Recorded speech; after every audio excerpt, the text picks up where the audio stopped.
The champagne glass in Vincent Mangano's hand cracked. Not shattered. Just cracked, a hairline fracture splitting down the crystal stem, thin as a whisper, sharp as betrayal. He didn't even realize he was squeezing it until the waiter's eyes went wide, until the conversation around him died, until everyone at the charity gala turned to stare at the man who never, ever lost control. But Vincent wasn't looking at them. He was looking across the restaurant terrace, past the string lights and designer dresses, past the laughter and clinking silverware, straight at Aniyah Roseman. His assistant. His perfectly professional, devastatingly beautiful, completely off-limits assistant. Sitting at a candlelit table. With another man.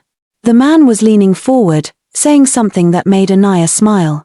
Not her polite work smile, the one she gave clients and board members and Vincent himself when he was being insufferable. This was different. Real. Her eyes crinkled at the corners. Her hand moved toward her wine glass, and the man's fingers brushed hers.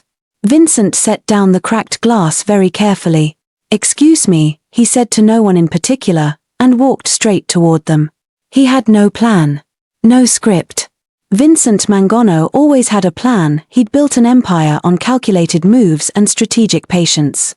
But right now, watching some stranger touch Aniyah's hand like he had any right to exist in her space, Vincent's legendary control was unraveling faster than he could stop it. "Mr. Mangano."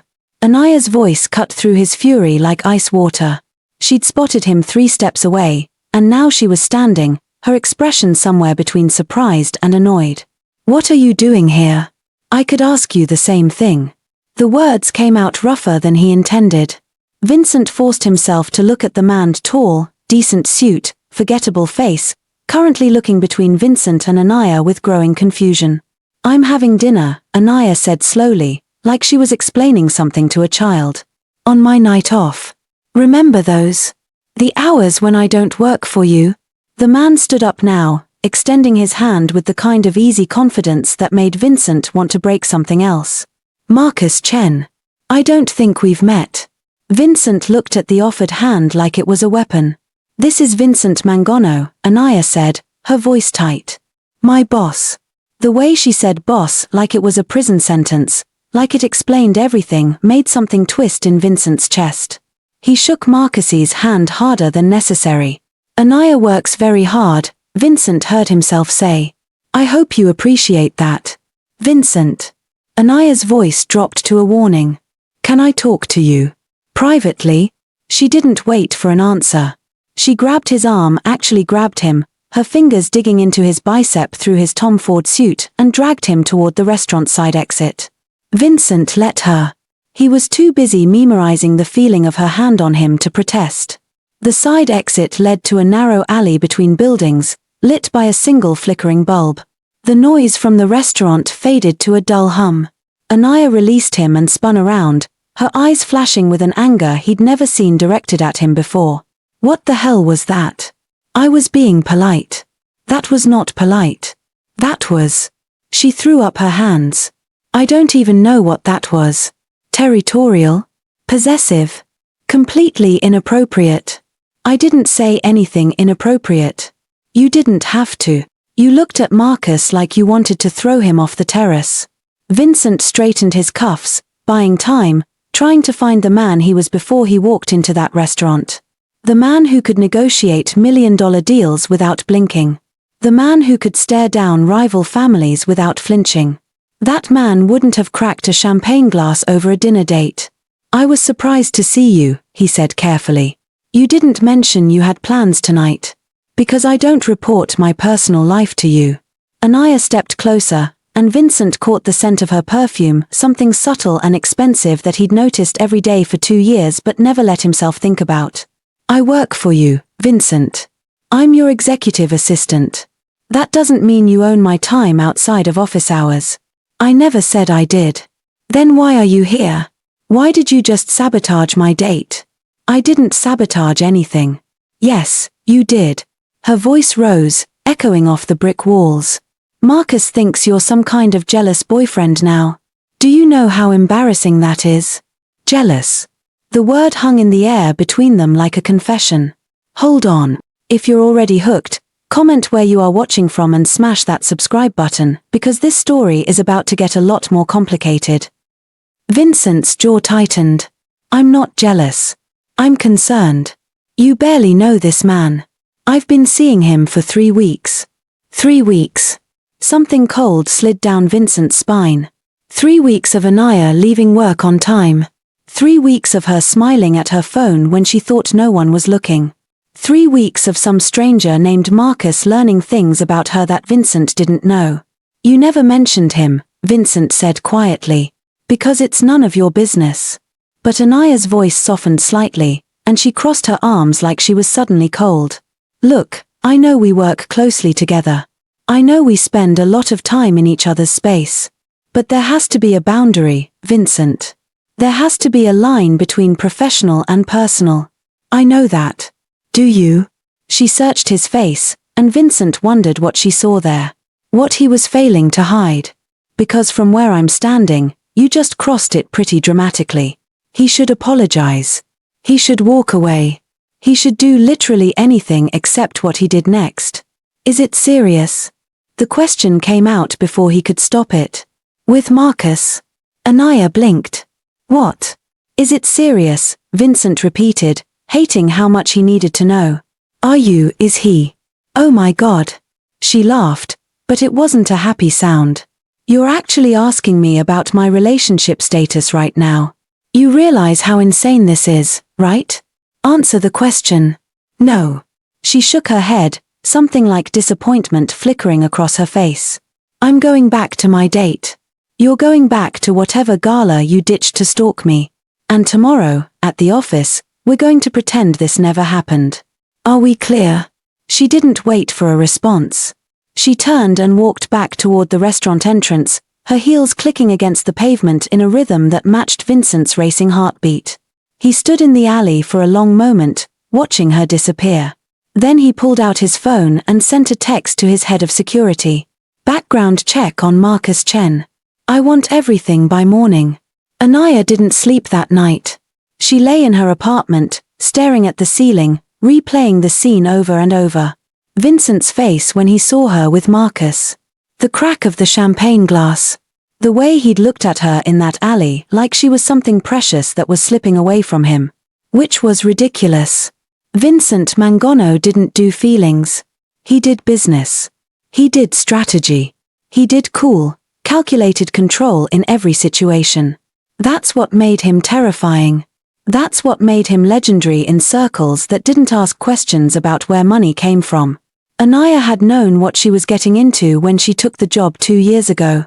Executive assistant to the head of Mangano Enterprises, a sprawling empire of real estate, import-export, and investments that probably didn't bear too much scrutiny. She'd needed the money. Her mother's medical bills weren't paying themselves. And Vincent had offered her 3 times the market rate plus benefits. The fact that he was unfairly attractive was irrelevant. The fact that he was brilliant and ruthless and occasionally showed glimpses of something almost human beneath the ice, also irrelevant. She worked for him. That was the line. Except Vincent had just obliterated that line with a cracked champagne glass and a jealous rage he didn't even try to hide. Her phone buzzed on the nightstand. 2:47 a.m. She knew who it was before she looked. I apologize for my behavior tonight. It won't happen again. VM. Aniyah stared at the message. Vincent never apologized. Not to anyone. Not for anything. She typed and deleted 3 different responses before settling on. See you at the office. 8 a.m. sharp. His reply came instantly. 7 a.m. We need to discuss the Singapore deal. Of course they did. Because Vincent Mangano didn't let inconvenient things like emotions or humiliation or whatever the hell happened tonight interfere with business. They would go back to normal. Professional. Distant. Aniyah closed her eyes and tried not to think about the way Vincent had looked at Marcus like he wanted to commit murder. She walked into the office at 6:45 a.m., because she'd rather die than let Vincent think she was avoiding him. The executive floor was empty except for the cleaning crew finishing up. Aniyah made herself coffee in the break room, the good stuff that Vincent imported from Italy and claimed was for clients but always made sure she had access to. She was adding cream when she heard his voice behind her. "You're early." She didn't turn around. "So are you." "I never left." That made her turn. Vincent was standing in the doorway, still wearing his suit from last night, though he'd lost the tie and rolled up his sleeves.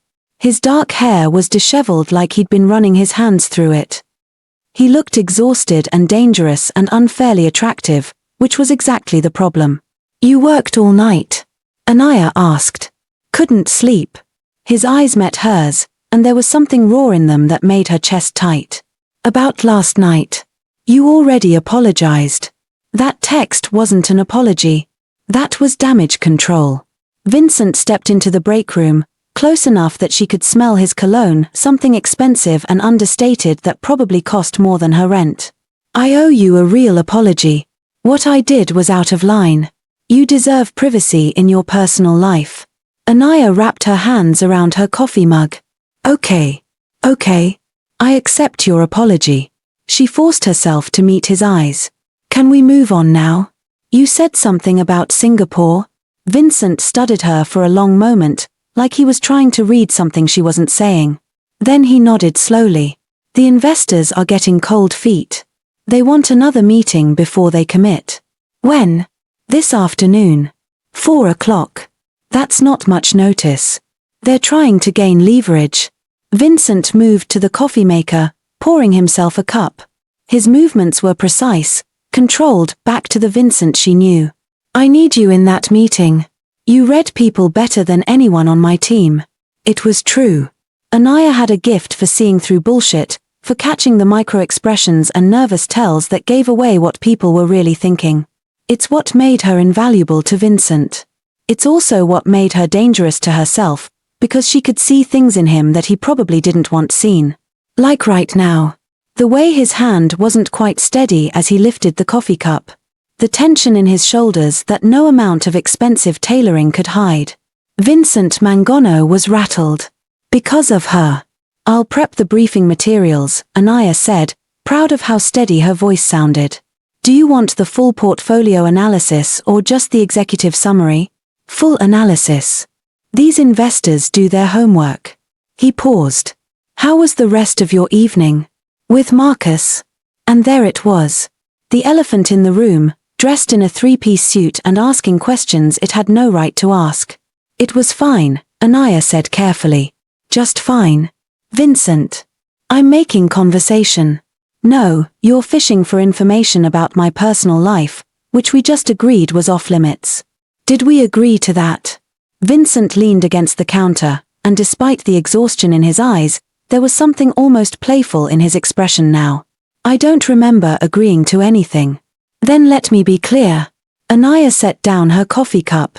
"My relationship with Marcus or anyone else is not up for discussion. Not in the office.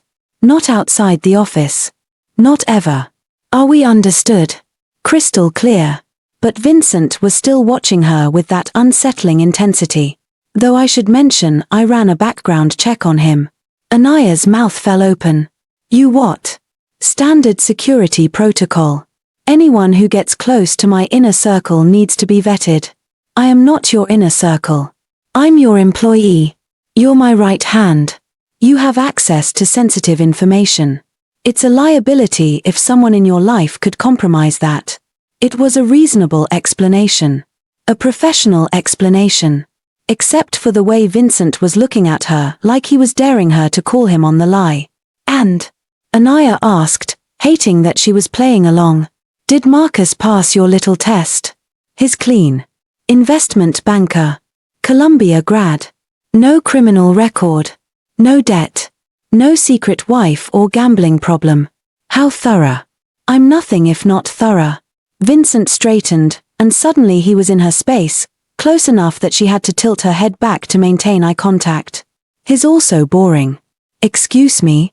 "Marcus Chen. He's safe. Predictable.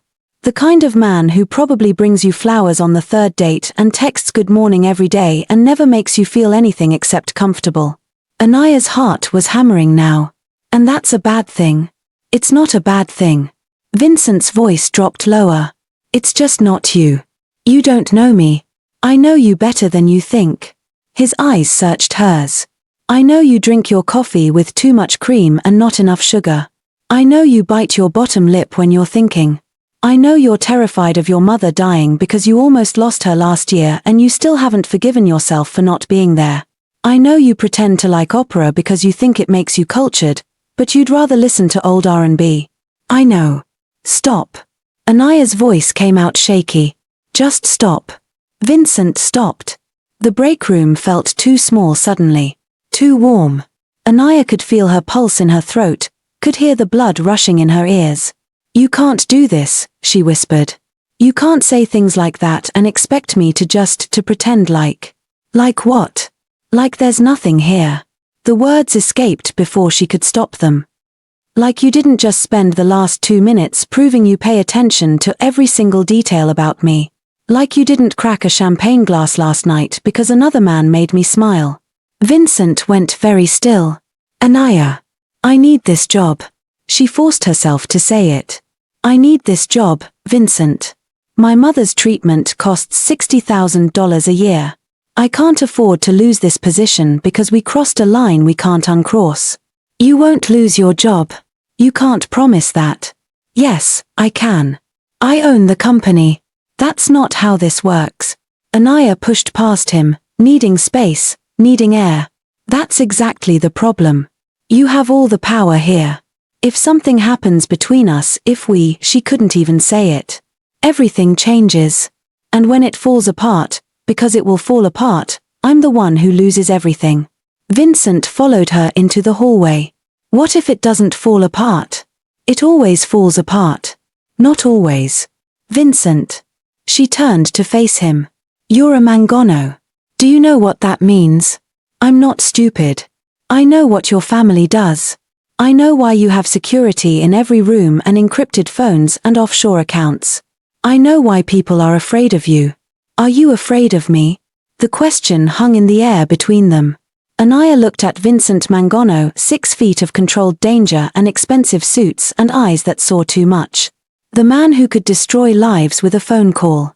The man who'd built an empire on fear and strategy and ruthless efficiency. No, she said honestly. I'm not afraid of you. I'm afraid of wanting you. Vincent's expression shifted into something she'd never seen before. Not anger. Not calculation. Something raw and unguarded that made her breath catch. What if I told you, he said slowly, that I've been afraid of the same thing for 2 years? What if I told you that every morning when you walk into my office, I have to remind myself not to touch you? What if I told you that seeing you with Marcus last night felt like someone was tearing out my chest? Don't. Don't what? Don't say things you can't take back. Maybe I don't want to take them back. Vincent moved closer. Maybe I'm tired of pretending I don't feel this. Maybe watching you smile at another man made me realize I've been a coward. You're not a coward. You're careful. There's a difference. Not anymore. His hand came up, fingers brushing her cheek with heartbreaking gentleness. Tell me to stop. Tell me you don't feel this too, and I'll walk away. We'll go back to professional. I'll never bring it up again. Aniyah closed her eyes. She could feel the warmth of his hand against her skin. Could smell his cologne. Could hear her heart screaming at her to be smart, be careful, be safe. Instead, she opened her eyes and told the truth. I can't tell you that. Vincent's breath hitched. Aniyah. The elevator dinged. They sprang apart like guilty teenagers as David Chen, Vincent's CFO, stepped out, already talking into his phone. He barely glanced at them as he hurried past, heading for the conference room. Singapore deal, Vincent said automatically, his voice professional again. We should. Yeah. Aniyah smoothed her skirt with shaking hands. I'll get the briefing materials ready. She walked toward her office without looking back, feeling Vincent's eyes on her the whole way. The Singapore meeting was a disaster. Not because of the investors, they signed the deal. Not because of the presentation, Aniyah had prepared everything perfectly. It was a disaster because she couldn't focus on anything except Vincent's hands as he gestured toward the projection screen. His voice as he explained quarterly projections. The way he looked at her when he said, "My assistant will send you the contracts," like those words meant something more than they used to. When the investors finally left, Aniyah gathered her materials with mechanical efficiency. That went well, Vincent said. Aniyah. She looked up. The conference room was empty now except for the two of them. Vincent had loosened his tie, and there was something almost vulnerable in the way he was watching her. "We need to talk about this morning," he said. "No, we don't." "Yes, we do." "Vincent, I can't," she shook her head. "I need time to think. This is too big.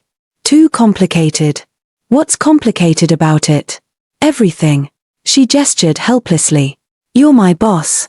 You're a Mangano. She stopped herself before she said something she couldn't take back. Something like "you're everything I want and everything I shouldn't have." Vincent crossed the room in 3 strides. "I'm also a man who's been falling for his assistant for 2 years and just realized he can't pretend anymore. That's not complicated. That's just terrifying. You're not terrified of anything. I'm terrified of you." His voice was raw. "I'm terrified that you'll walk away. I'm terrified that I've already ruined this by being jealous and possessive and everything you said I was last night. I'm terrified that the best thing in my life is about to slip through my fingers because I didn't know how to hold on to it without crushing it." Aniyah felt tears prick her eyes. "Vincent." Her phone rang. She almost ignored it. Then she saw the number, her mother's care facility, and her blood went cold. "I have to take this." She answered without waiting for Vincent's response. "Hello. Ms. Roseman? This is Mercy General. Your mother had an episode this afternoon. She's stable now, but Dr. Peterson wants to discuss adjusting her treatment plan." Aniyah's hands started shaking. "What kind of episode?" Her heart rate became irregular during physical therapy. "We've moved her to the cardiac unit for observation. Dr. Peterson is recommending we explore more aggressive treatment options, but that would require." "I'll be there in 20 minutes.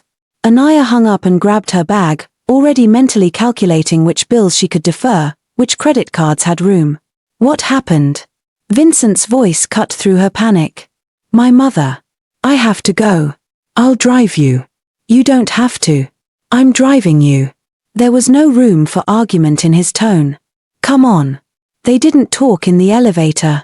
They didn't talk in the parking garage as Vincent led her to his car, not the town car with the driver, but his personal vehicle, a sleek black Aston Martin that probably cost more than Aniyah made in 3 years.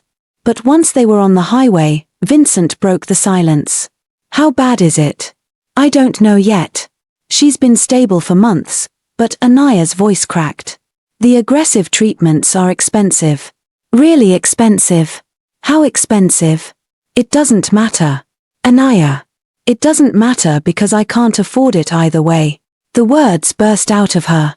"The standard treatment is already bleeding me dry. If she needs something more," she pressed her hands to her face. "I'm sorry.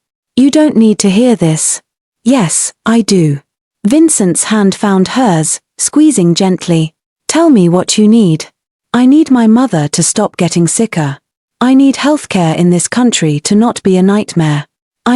She laughed bitterly. "I need to win the lottery. I could." "No." She pulled her hand away. "Whatever you're about to offer, the answer is no. You don't even know what I was going to say. You were going to offer money. And I can't take it." "Why not?" "Because then everything you said this morning becomes transactional." Aniyah turned to face him. "Don't you see? If you pay for my mother's treatment, I'll never know if what I feel for you is real or if I'm just grateful. I'll never know if you want me or if you just want to own me. It ruins everything." Vincent was quiet for a long moment. "You're right." What?" "You're right." He focused on the road, jaw tight. "I wasn't thinking clearly. I'm sorry." Aniyah didn't know what to say to that.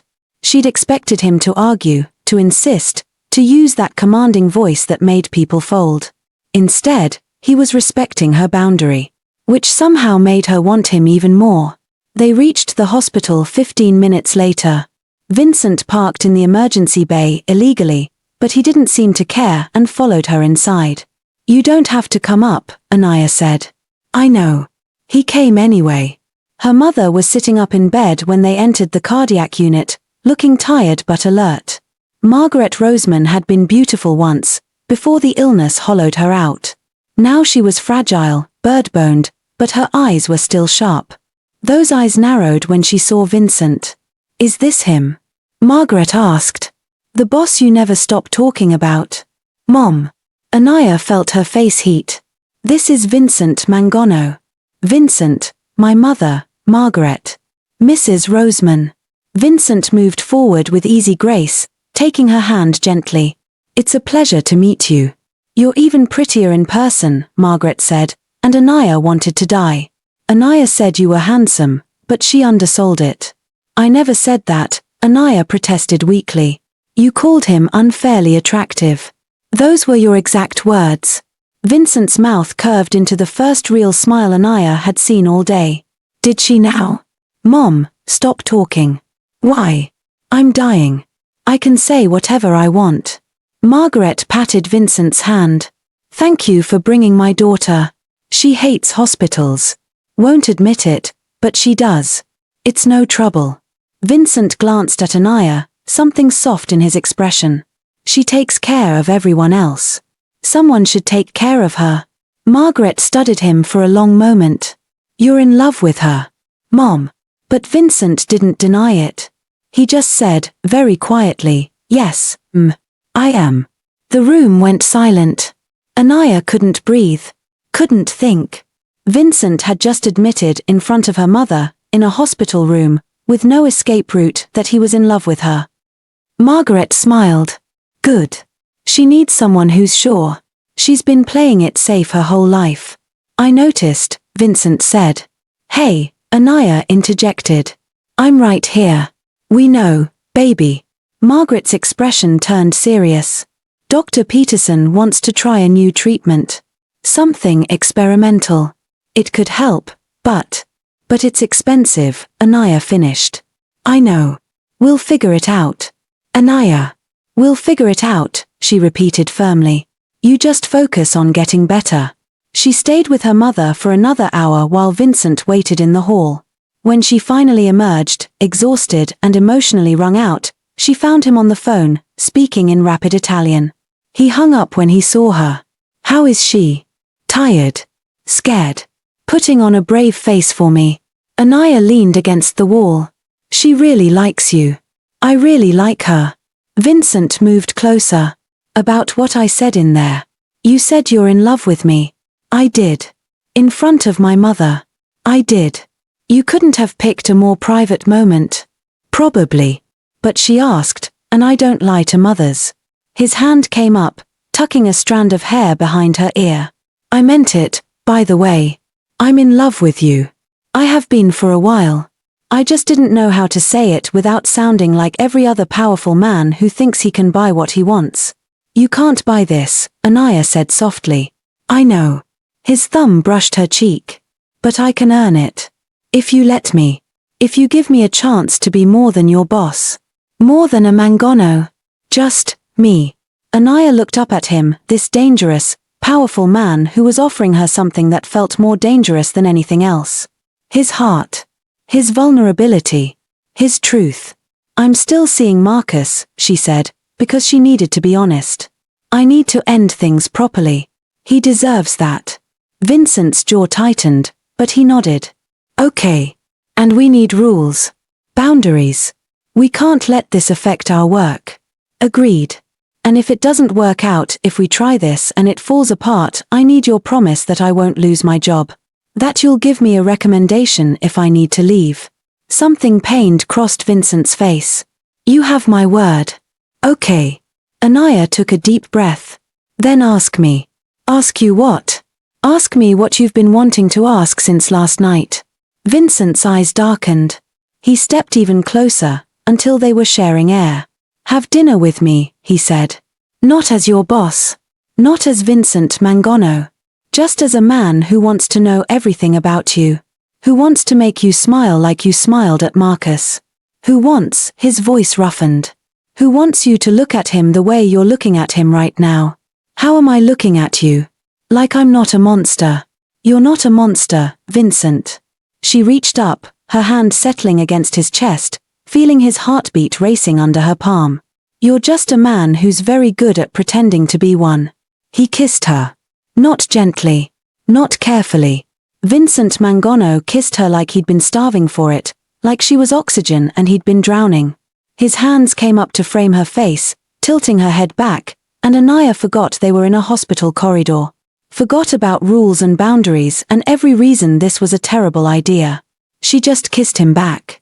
When they finally broke apart, both breathing hard, Vincent rested his forehead against hers. "Tomorrow night," he said. 7 o'clock. "I'll pick you up. That's not a question. I'm not asking anymore." He smiled, that rare, genuine smile that transformed his whole face. "I'm claiming what's mine. I'm not yours yet." "Yet," he agreed. "But you will be." It should have sounded arrogant. Possessive. Instead, it sounded like a promise. Like a beginning. Aniyah ended things with Marcus the next evening over coffee. He took it better than she expected, admitted he'd sensed her distraction, had suspected there was someone else. He was kind about it. Understanding. Safe. Vincent was right. Marcus was safe. And for the first time in her life, Aniyah didn't want safe. She went home and changed 3 times before Vincent arrived. Finally settled on a black dress that was elegant without being too formal, paired with heels that made her legs look fantastic. She was applying lipstick when her buzzer rang. Vincent was wearing a dark suit, no tie, and holding a bouquet of peonies, her favorite flower. She'd mentioned them exactly once, 6 months ago, in passing. He remembered. "You look beautiful," he said. "You look nervous." "I am nervous." He handed her the flowers. "I've negotiated with arms dealers and international bankers without breaking a sweat. But taking you to dinner? Terrifying." Aniyah laughed. "Where are we going?" "It's a surprise." The surprise turned out to be not a restaurant, but Vincent's penthouse apartment. Aniyah walked into the sprawling space, floor-to-ceiling windows overlooking the city, modern furniture that probably cost more than her car, art that belonged in museums and stopped dead. The dining table was set for 2, candles everywhere, and something that smelled incredible was coming from the kitchen. "You cooked?" she asked. "I had help. But yes, I cooked." Vincent looked almost embarrassed. "I wanted privacy. Wanted it to be just us, without waiters or photographers or anyone else." "Vincent." Aniyah set down her purse. "This is too much." "Perfect." She turned to him. "It's perfect." Relief flooded his face. "Come on. It'll get cold." Dinner was incredible, homemade pasta, fresh bread, wine that probably cost more than Aniyah's monthly salary. But the food wasn't what made the night special. It was the conversation. Vincent talked about growing up in the Mangano family, the pressure, the violence he'd witnessed, the choice he'd made to build something legitimate even as everyone expected him to follow his father's path. Aniyah talked about her mother's illness, her own dreams she'd deferred, the fear that lived under her skin every day that she'd lose the only family she had left. They talked about books and music and travel. About fears and hopes and the weird dreams they'd had.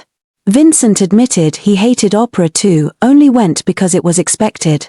Aniyah admitted she'd stalked his social media for a week before accepting the job, trying to figure out if he was dangerous. "And?" Vincent asked. "What did you decide?" "That you were definitely dangerous." She sipped her wine. "Just not to me. Never to you." After dinner, they moved to the living room. Vincent put on music, old R&B, just like he'd remembered, and pulled Aniyah into his arms. "I don't dance," she protested. "Neither do I." But he was already swaying with her, holding her close. "We'll figure it out together." They danced in the dim light, the city sparkling below them, and Aniyah felt something shift in her chest. This was real. This terrifying, impossible thing between them was real. "Tell me something true," Vincent murmured against her hair. "Like what?" "Anything. Something you've never told anyone." Aniyah thought about it. "Sometimes I resent my mother. For being sick. For needing me. For keeping me trapped in a life I didn't choose." She felt Vincent's arms tighten around her. "That doesn't make you a bad person." "I feel like a bad person." "You're human. You're allowed to feel things, even ugly things." He pulled back to look at her. Your turn. Ask me something. Why did you really crack that champagne glass? Vincent was quiet for a moment. Because I saw what I wanted most in the world smiling at someone else. Because I realized I'd waited too long, been too careful, and I might have lost my chance. Because the thought of you belonging to anyone but me made me feel violent. That's not healthy. I never said I was healthy. His hand came up to cup her face. I said I was in love with you. Those aren't always the same thing. Vincent. I know I'm possessive. I know I'm jealous. I know I have control issues and trust issues and probably a dozen other issues you'll discover over time. His thumb traced her bottom lip. But I also know that I've never felt this for anyone. Never wanted to be better for anyone. You make me want to be the man you deserve instead of the man I was raised to be. What if the man you were raised to be is part of what Aniyah stopped herself. Part of what you what? She took a breath. Part of what I love about you. Vincent went absolutely still. Say that again. I love you. The words felt terrifying and right all at once. I love how you pretend to be cold but remember my favorite flowers. I love how you're ruthless in business but gentle with my mother. I love that you crack champagne glasses when you're jealous and apologize when you're wrong. I love. He kissed her again, and this time there was no hesitation. No holding back. Vincent kissed her like she was his salvation, his destruction, his everything. And Aniyah kissed him back with 2 years of wanting compressed into this single moment. Stay, he whispered against her lips. Stay with me tonight. Vincent. Not for that. Not yet. He rested his forehead against hers. Just stay. Sleep in my bed. Let me hold you.